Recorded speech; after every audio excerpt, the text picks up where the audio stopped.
Le savana est un hybride entre un chat domestique et un serval. Les savanas sont classés selon le pourcentage de gènes sauvages qu'ils ont. Donc, en ce qui a trait à Léa, il s'agit d'une F5, c'est-à-dire qu'un arrière-arrière-arrière-grand-parent est serval. Les générations vont habituellement de F1 à F7. F1 étant la première génération, donc c'est-à-dire qu'il y a un parent direct là, qui est serval. Donc, plus de 50% de ces gènes là, sont servales.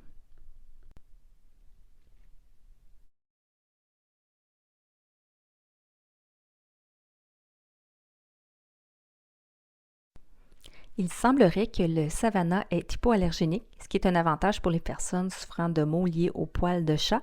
Au niveau de la couleur, il va de fauve à orangé et il a des taches noires sur tout le corps.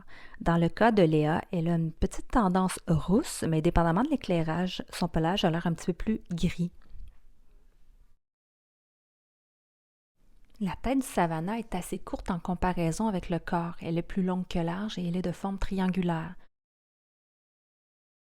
En ce qui a trait à leurs oreilles, elles sont grandes, elles sont hautes sur la tête, elles sont larges à leur base et plutôt arrondies à l'extrémité la plus haute.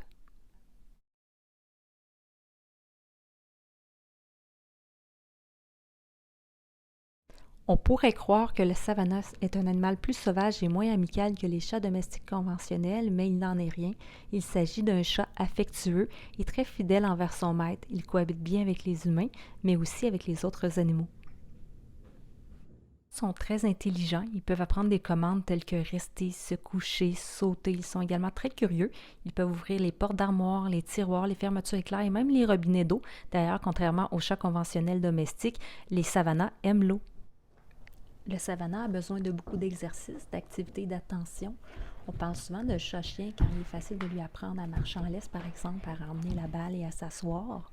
Il a tendance à suivre son maître aussi dans la maison. Nous, dans notre cas, Léa, elle est choyée en fait parce qu'elle elle cohabite avec deux jeunes enfants. Donc, elle a des amis de jeu. Ils développent d'ailleurs une très belle complicité ensemble. On est très contents de ça. Les chats savannah adorent sortir se promener en laisse ou être à l'extérieur.